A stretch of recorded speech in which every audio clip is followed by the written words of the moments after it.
अस्सलाम वालेकुम, मैं हूं अलीना फ़ारूक शेख। अनदर फ्राइडे और फ्राइडे को एक और सुप्रीम कोर्ट की तरफ से बड़ा फ़ैसला सामने आ गया है। हुकूमत जो पीडीएम की थी उसने नैब कानून में तरमीम की, जिसको आज सुप्रीम कोर्ट ऑफ पाकिस्तान के 3 रुकनी बेंच की जानिब से दिए गए फ़ैसले में कलअदम करार दिया गया है।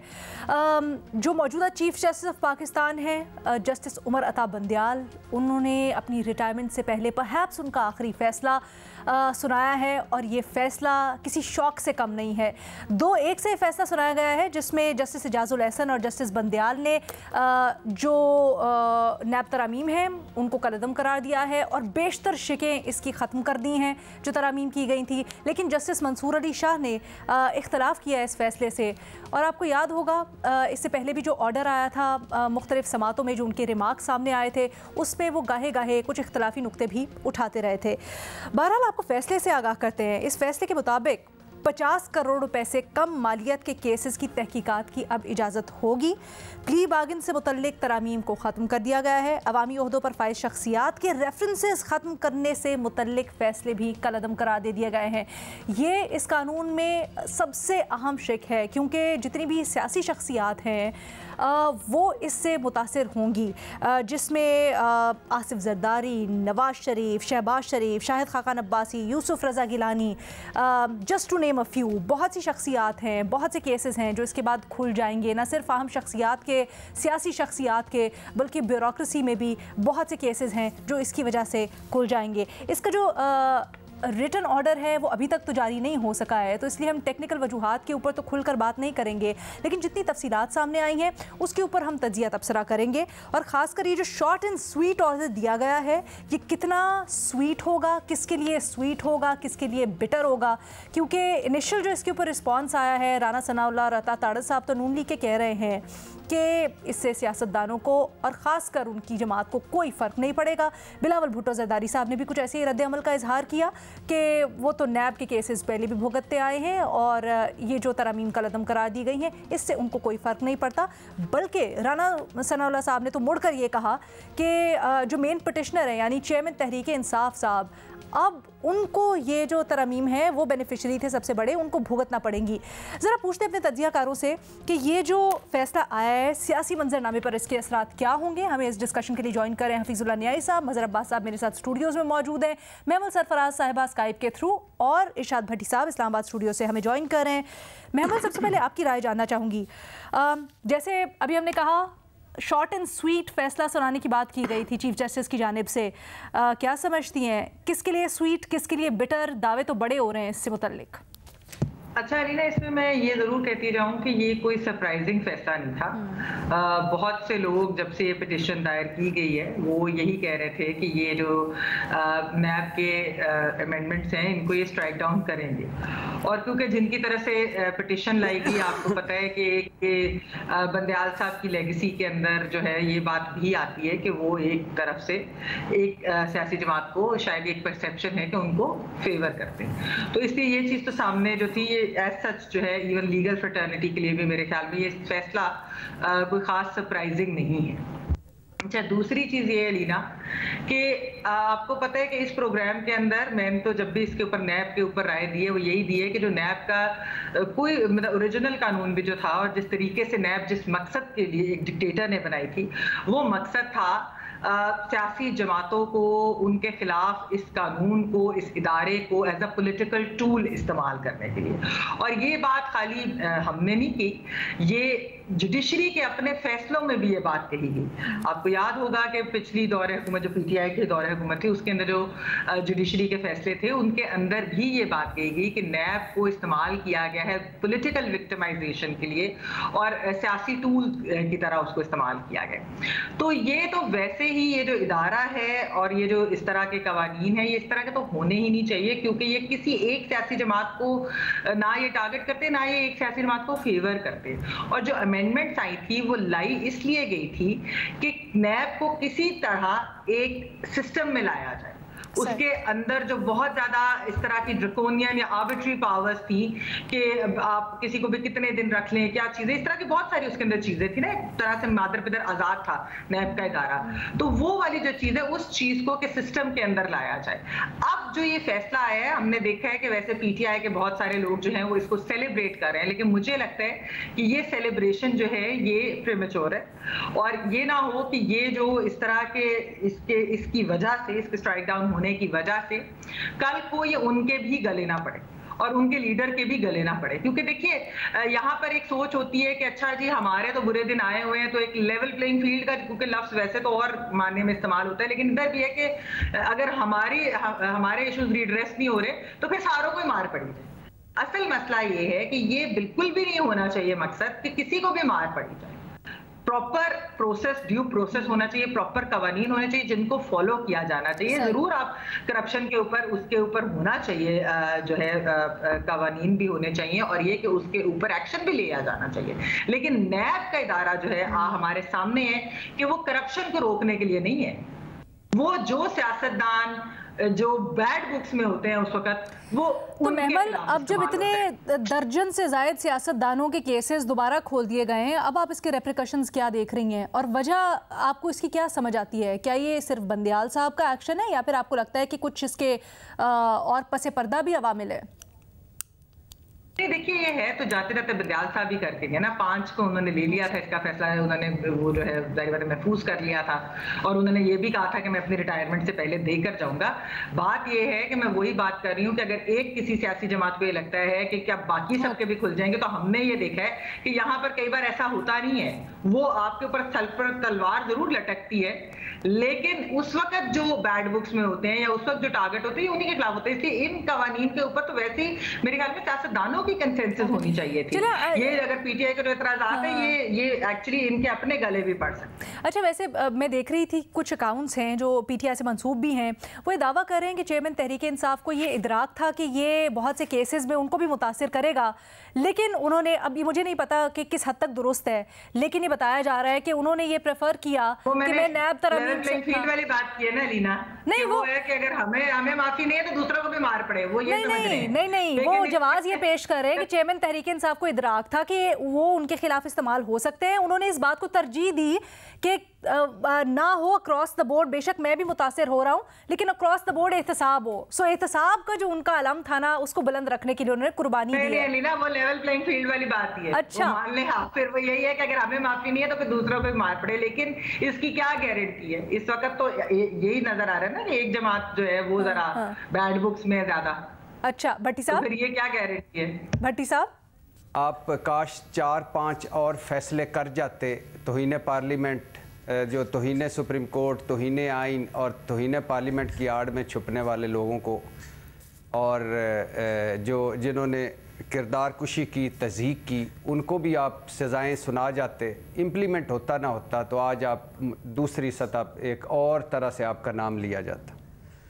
दूसरी बात मैडम शेख के नैब को इस्तेमाल किया जाता है सियासी इंजीनियरिंग के लिए, जबकि इक़्तिदार को इस्तेमाल किया जाता है लुट मार के लिए, ताकत बज़रिया सियासत, दौलत बज़रिया सियासत। मैडम शेख, ये पाकिस्तान की तारीख़ का वो मुनफरिद एनआरओ था जिसके लेने वाले भी खुद थे और देने वाले भी खुद थे। और मज़े की बात है कि माजी करीब में पहला एनआरओ भी जो परवेज़ मुशर्रफ साहब ने दिया था वो भी सुप्रीम कोर्ट ने ख़त्म किया, और दूसरा एनआरओ भी सुप्रीम कोर्ट ने ख़त्म करने की कोशिश की। मैडम शेख, इंक्वायरियाँ बहाल, इन्वेस्टिगेशंस बहाल, तमाम मुकदमात दोबारा खोलने का हुक्म। अब आपका सवाल है कि सियासी मंजरनामे पर क्या असरात होंगे?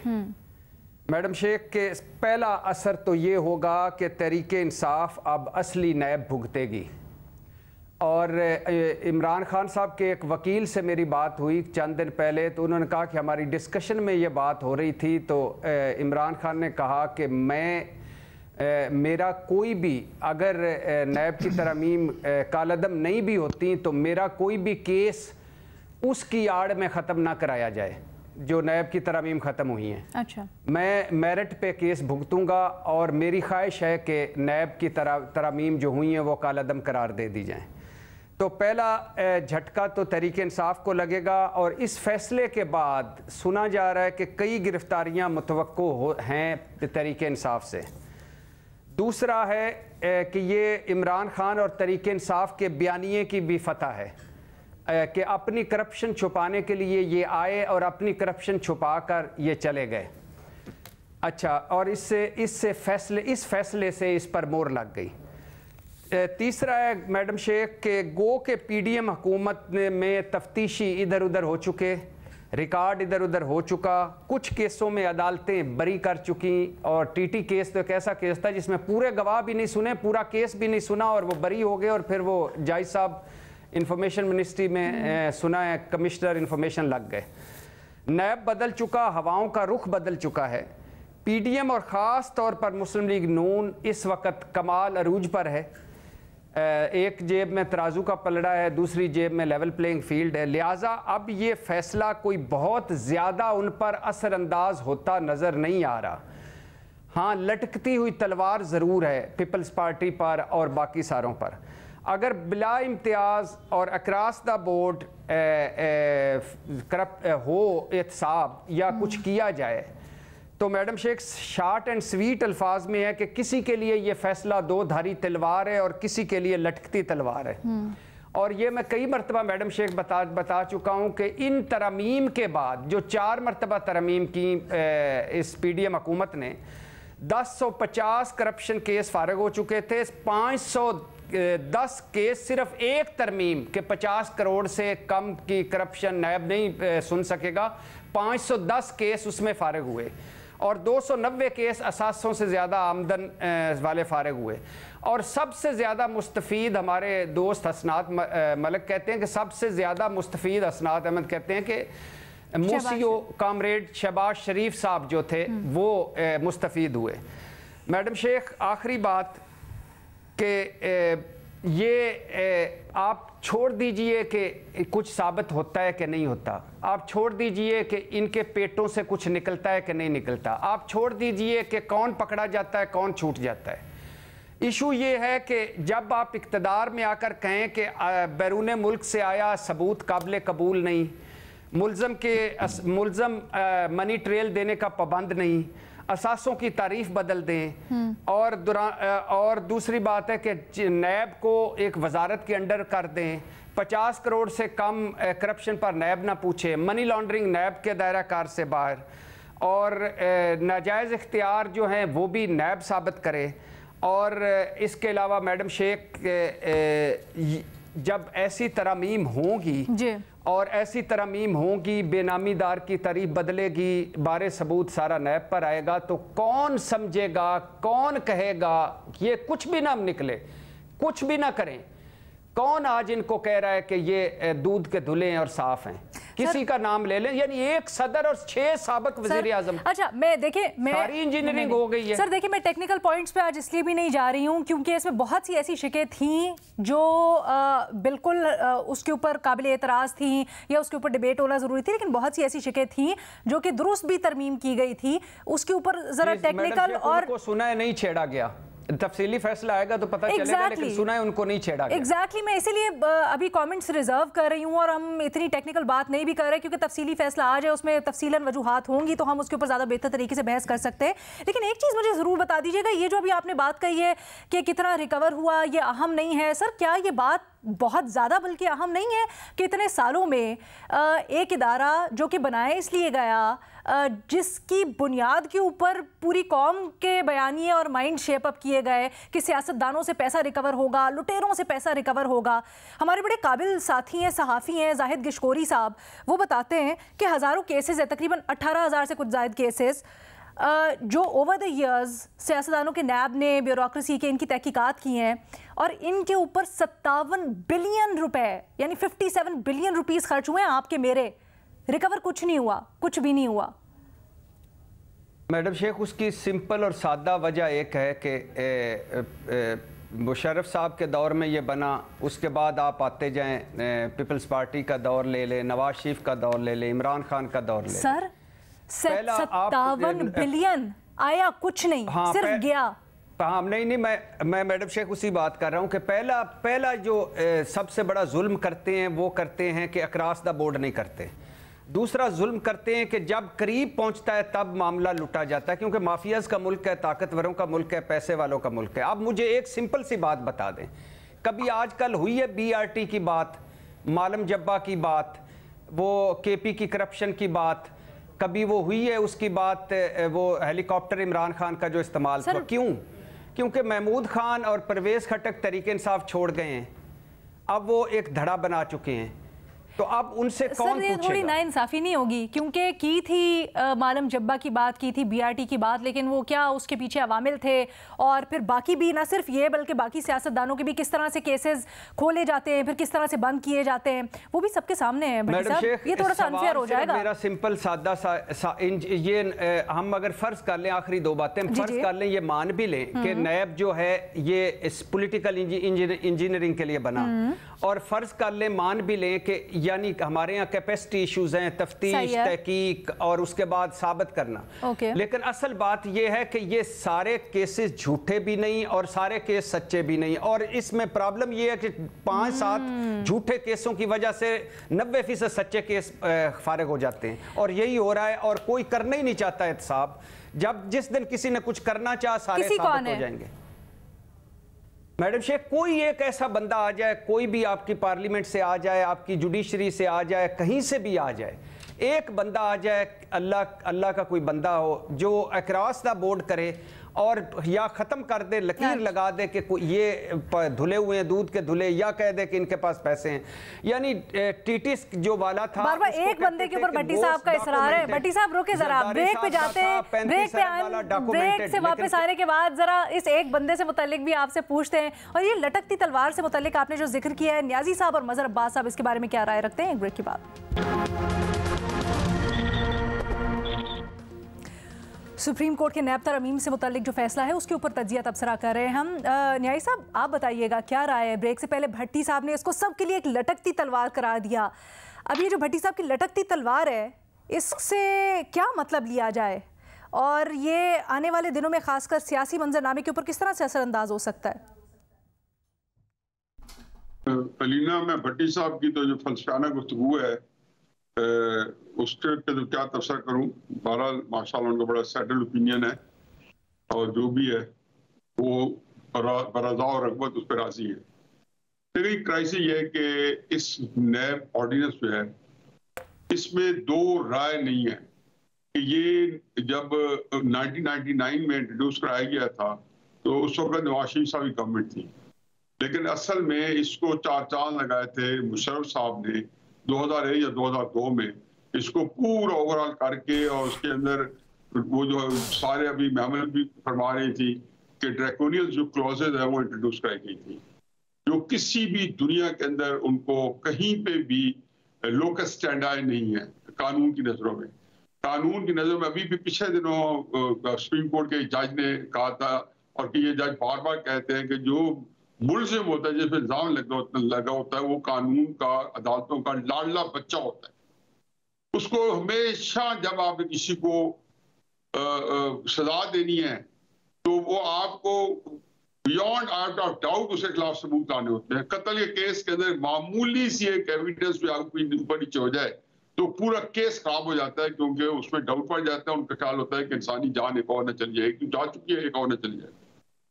लेकिन इस ऑर्डिनेंस के अंदर जो है इसको खास मकसद के बनाया गया है। इसलिए आज हम इसके हक में जब तकरीरें करेंगे तो हमारे ज़हन में मत रखें कि मेरे पस मंजर वो सारा बैकग्राउंड है जिसके लिए ये कानून बना है। इस कानून के तहत आप हैरान होगी कि किसी सियासतदान से आज तक 1 रुपए की रिकवरी नहीं हुई। मेरा ख्याल दर्जनों के खिलाफ केसेस बने होंगे। उसके बाद दूसरी बात कि इस कानून के तहत रिकवरी किससे हुई है? रिकवरी हुई है सोसाइटीज वालों से। वो कहते हैं ना, बिल्कुल एक जावेद इकबाल साहब की अल्लाह ने क्या करे कि वो भी झूठ बोले कि माई बाप थे ऑब्जेक्ट पोजीशन में, तो इसके अंदर रिकवरी सिर्फ उनसे हुई है। आज तक सियासतदानों को सजा नहीं, रिकवरी नहीं हुई। लेकिन मेरा केस ये है ही नहीं। मेरा केस ये है कि जी आपने इस कानून को जिन्होंने बनाया है, मेरा ख्याल है आज तक उसकी हिफाजत करने का कि उनके अंदर कैपेसिटी भी है, और शायद वो उसकी किसी न किसी हिफाजत कर रहे हो। तो ये कानून हमारे ऐसे लोगों को जो पॉलिटिकल इंजीनियरिंग की जिनको आदत पड़ी हुई है 70 साल से, उनको ये लगा खाता है। मैं वैसे बहुत खुश हूं कि ये कानून बहाल हुआ, कि मैं चाहता हूं कि इमरान खान साहब और ये सारे सियासतदान जो इस कानून के सामने सीने सफर हुए नहीं खड़े हुए, उनको तले जाना चाहिए।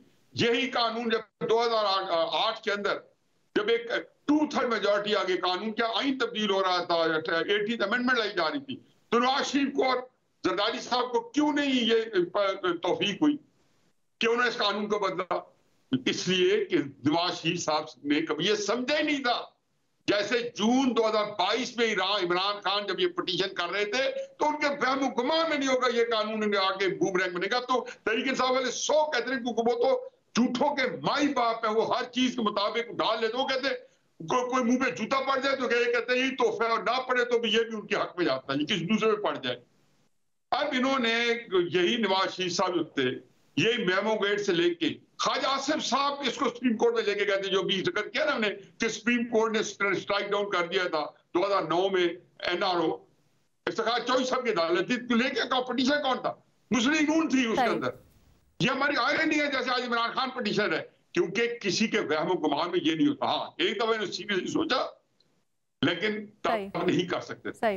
निसार साहब के वक्त में सीरियस सोचा मौजूदा जो हालात है उनमें इसकी क्या रेलेवेंस है? आगे आप इसकी वजह से क्या होता हुआ देख रहे हैं, इसके इसरात कैसे देख रहे हैं? रेलेवेंस तो ये नहीं। पहले मैं दो तीन चीजें कर दूं कि ये जो नवाज शरीफ पे आपने 57 बिलियन की है, ये ब्रॉडशीट का नहीं देखा आपने कि जो केस पे आपको कितना दिए? 70 मिलियन पाउंड डॉलर आप यूज कर चुके हैं, पता पाउंड, ये ब्रॉडशीट केस में। फिर नेशनल क्राइम एजेंसी वालों को यही कहा आपने, मैं नैब के केस है, इन्होंने इसी नैब के नवाज शरीफ के अपार्टमेंट को कितनी दफा नैब के चक्कर में कॉर्पोरेट मनी के साथ इन्होंने अटैच किया। मुझे बताएं कहीं पे इनकी किसी इंडिपेंडेंट जो वेस्ट मिनिस्टर की डेमोक्रेसी उनकी अदालतों ने इनको क्यों नहीं सुनवाई दी? मौजूदा जो हालात है उसके अंदर इसका क्या असर हो सकता है? किस तरह से आप इसको टर्न आउट करता हुआ देख रहे हैं? वजह क्या है इसकी? मेरा ख्याल है उसको एक ही फिक्र काजी साहब स्ट्राइक डाउन कर देंगे। अच्छा, मंडे को एक ही केस सुनना है, एक ही केस सुना है। ये मैं आपको न्यूज दे दूं कि वो प्रैक्टिस ऑफ प्रोसीजर बिल का केस सुनेंगे, क्योंकि वो इसमें कह चुके हैं कि ये कानूनी लिखूल उसमें फैसला पहले होना चाहिए, फिर कोई केसेस बनने चाहिए। तो ये आते ही जब सितवार को परसों हल्फ उठाएंगे काजी साहब, तो उन्हें एक प्रैक्टिस ऑफ प्रोसीजर बिल का एक बेंच बनाना है, वो जो स्ट्राइक डाउन करेगा। फिर उसके बाद आ रहे बेंचेस बन जाएंगे, इसकी रिव्यू पिटीशन आ जाएगी, रिव्यू पिटीशन के अंदर इसे स्ट्राइक डाउन हो जाना है। उससे पहले भी इनको पैगाम भिजवाया गया नवाज शरीफ साहब को, उन्हें कहा कि आप करें, मैं स्ट्राइक डाउन कर दूंगा। ये बात भी जज साहब ने बगैर केस सुने कहा था, शायद खाकार बासी साहब को कई इंटरव्यू में कह चुके। तो क्या आपकी जुडिशरी और क्या यहाँ पे असूली और करप्ट सारी कौम करप्ट है यहाँ पे। अच्छा, वैसे बड़ा दिलचस्प कमेंट है, क्योंकि कुछ दिनों पहले हमारे साथ एजाज सैयद मौजूद थे, आप भी उस दिन मेरा ख्याल है पैनल पे थे मज़े साहब, और एजाज ये कह रहे थे कि कुछ 2 लोग थे, उनकी खबर के मुताबिक कुछ 2 लोग थे, विजिटर्स थे, जिन्होंने मुलाकात की सदर मुमलिकत से, और फिर उस मुलाकात के बाद वो लोग ऐवानी सदर से होते हुए सुप्रीम कोर्ट की तरफ भी गए, और शायद इसी सिलसिले में चीफ जस्टिस ऑफ पाकिस्तान से मुलाकात भी हुई। तो क्या वहाँ ताने बाने इससे जोड़े जा सकते हैं? क्या आपको लगता है इसका फ्यूचर, इस कानून, इस फैसले का भी फ्यूचर वही होगा जो न्यायी साहब कह रहे हैं, या आपको मुख्तलिफ लगता है? इस मुल्क में ये बात तो तय है कि इस मुल्क में जो ताकतवर है वो ना हिसाब देना चाहता है, ना एहतसाब करवाना चाहता है। अब इस मुल्क में ताकतवर कौन कौन है, इसका जायज़ा ले लें। क्या वो ताकतवर अपना एहतसाब चाहता है? नहीं चाहता, वो एहतसाब के दायरे में ही नहीं आना चाहता। क्या इस मुल्क में कभी 2 इंस्टीट्यूशंस की बात करें, वो कहेंगे जी हमारा अपना अकाउंटेबिलिटी का तरीका है। इनसे बात करें, वो कहेंगे जी क्या सुप्रीम कोर्ट से पब्लिक अकाउंट्स कमेटी ने हिसाब मांगा तो हिसाब दिया गया, और अगर नहीं दिया गया तो क्यों नहीं दिया गया? और बाकी जो लोग हैं वो तो हिसाब, वो तो कहते हैं जी हमारा इंटरनल है, वो हम बताते ही नहीं अपना इंटरनल उसका।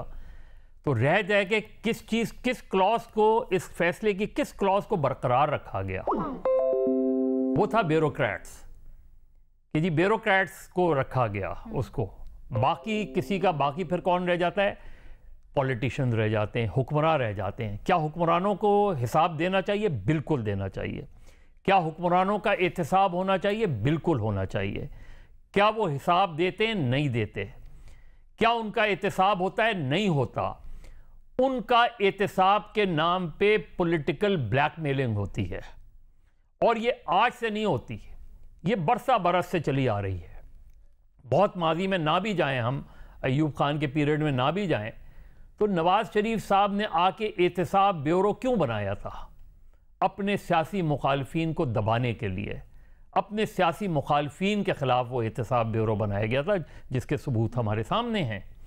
उसके बाद परवेज़ मुशर्रफ साहब ने ये नैब ऑर्डिनेंस लेकर आए। उसके जो पहला साल है नैब ऑर्डिनेंस का, उसमें पॉलिटिशियंस को कहीं टच नहीं किया गया, अगर हम देखें उसमें। लेकिन उसमें जब वो नेशनल अकाउंटेबिलिटी ब्यूरो ने काम करना शुरू किया, और उसमें कुछ ऐसे लोगों की इंडस्ट्रीज पे जो है वो छापे मारे गए जिनका ताल्लुक उसी नेशनल अकाउंटेबिलिटी ब्यूरो के ऑर्डिनेंस को लाने वालों से था, तो वहाँ से रोक दिया गया। फिर जब मुशर्रफ साहब को पॉलिटिकल एम्बिशंस उनकी बढ़ी, तो उन्होंने फिर नैब को ही इस्तेमाल किया पॉलिटिकल बार्गेन के लिए। पीपल्स पार्टी पैट्रियट के जिन लोगों को पीपल्स पार्टी छोड़ने पर वो किया गया, उनके सामने उनकी फाइलें रख दी गई। मुस्लिम लीग के जिन लोगों को तोड़ने की बात की गई, उनके सामने उनकी फाइलें रख दी। वो दिन है और आज का दिन है। नैब को सिर्फ पॉलिटिकल बार्गेन के लिए इस्तेमाल किया गया, और अब भी जब ये फैसला आया है तो इस चीज़ के खासे इम्कानात हैं कि यही फैसले लोगों के सामने रखे जाएंगे कि भाई हाँ बताओ, आपकी फाइल खुलवाई जाए या आप बहुत आम फुला पार्टी में जाने को तैयार होंगे, फुला पार्टी में। तो हमारे यहाँ बदकिस्मती से कभी भी अक्रॉस द बोर्ड तो बहुत बड़ी बात होती है, हमारे यहाँ कभी अकाउंटेबिलिटी हुई नहीं।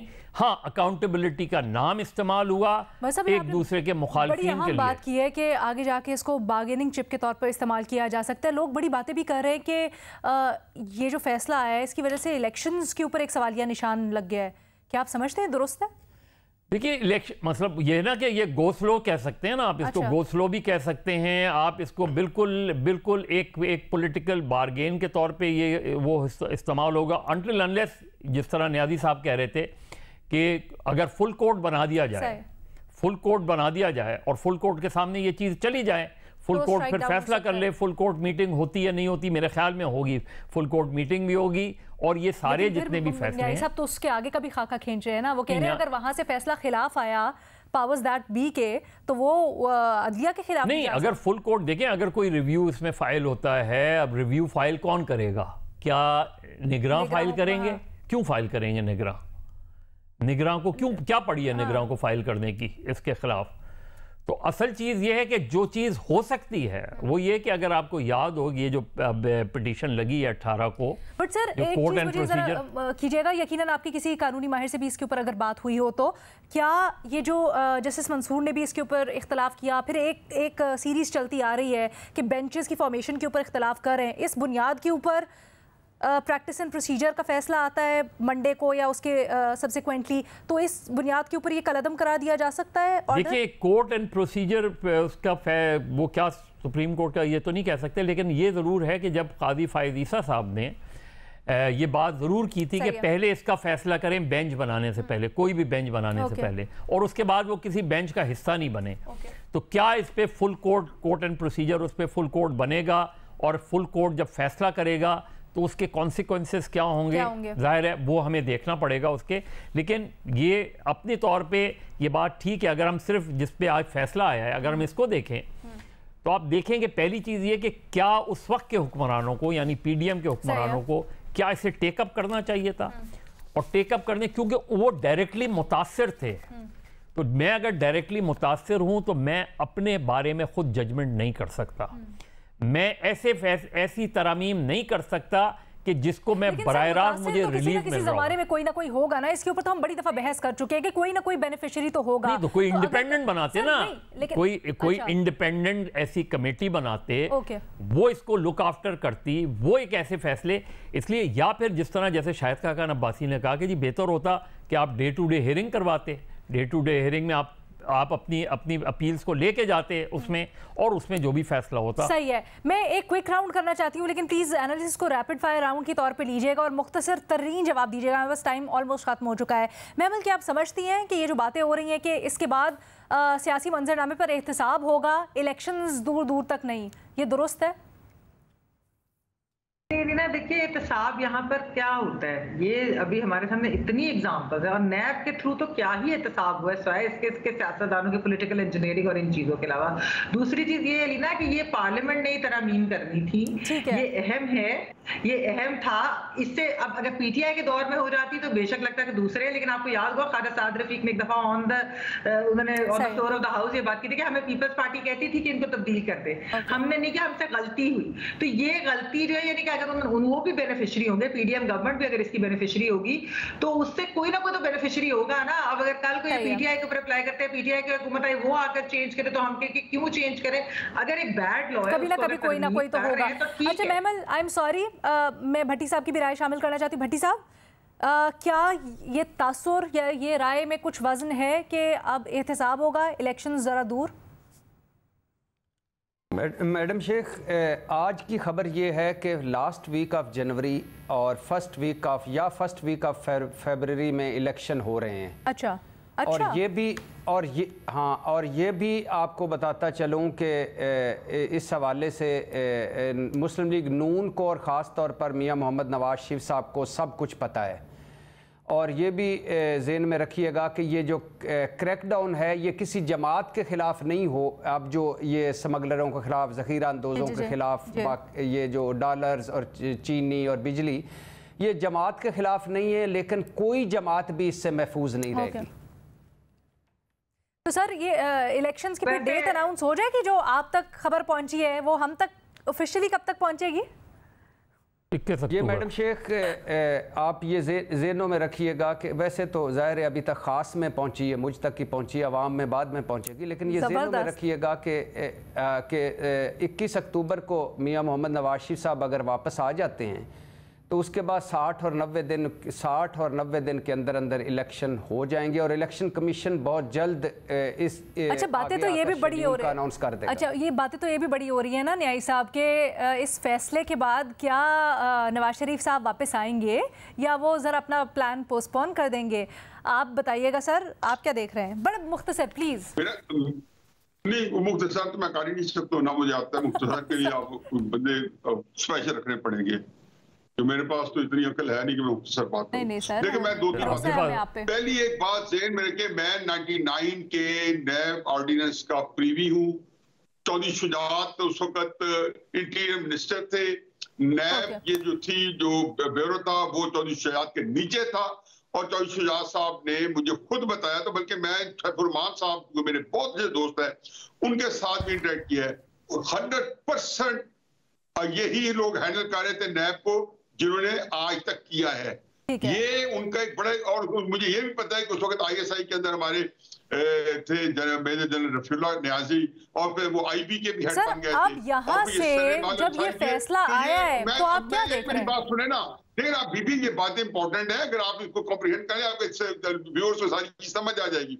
तो उस वक्त भी उन्होंने कहा कि ये नैब चीजों में नवाज शरीफ साहब के हवाले किया था कि ये बेनजीर के और नवाज शरीफ के अपने उसके केसेस है सरदारी की, आप इनको आगे चलाएं। अब आप का सवाल क्या है? सर निकल गया सवाल, मैं सिर्फ ये पूछ रही थी आपसे कि आप कह रहे हैं ना हैंडल जो करते आए थे अभी तक वही हैंडल कर रहे हैं, तो अब इससे कुछ मौजूदा सियासी मंजरनामे पे फर्क पड़ेगा? क्या एहतसाब होने वाला है अब आगे सियासतदानों का, या फिर आपको लगता है इलेक्शंस होंगे या फिर इलेक्शंस के बाद भी नूस टाइट करने के लिए? अभी तो सिर्फ एक ही उनकी प्रायोरिटी है, क्या? विच हंटिंग ऑफ इमरान खान। अच्छा, लेकिन साइड किक के तौर पे कोई देर, मतलब ये पिछले महीने 1.5 महीने से जरूर कोई ऐसी बात है कि बिलावल भुट्टो साहब और जरदारी साहब अंगड़ाई ले रहे हैं, और वो जो एक एम्बेडेड किस्म का एक जो है मलफूफ किस्म का जो पैगाम भेज रहे हैं मुख्तलिफ जगहों पे, तो उससे एस्टेब्लिशमेंट को एड्रेस कर रहे हैं, क्योंकि वो अपनी इनसिक्योरिटी जो है वो बार बार बता रहे हैं कि लेवल प्लेइंग फील्ड, ज़ाहिर लेवल प्लेइंग फील्ड शहबाज शरीफ ने तो नहीं देनी, नवाज शरीफ ने नहीं देनी, वो किसको कह रहे हैं? वो आपको कह रहे हैं, वो आगे अनवर हक काकड़ साहब को कह रहे हैं, किसी को भी नहीं कह रहे। वो उनको कह रहे हैं कि भाई आपने इनको क्यों हमारे ऊपर ठोस रहे हो? जाहिर है उनको किसी जगह से उनको कोई आग ट्विस्टिंग हुई है जो आपका सवाल है। वो ये कह रहे हैं। ठीक है सर, जिस वक्त हम रिकॉर्ड करें उसी वक्त ये इत्तला भी आई है कि जो तहरीरी फैसला है तफसीली इस केस का वो जारी कर दिया गया है। तो आने वाले दिनों में हम उसका भी जायजा लेंगे, कानूनी माहिरीन हमारे पैनल पर उनको भी दावत देंगे और फिर टेक्निकल पहलुओं के ऊपर भी बात करेंगे। आज की शो से इतना ही, अल्लाह हाफिज़।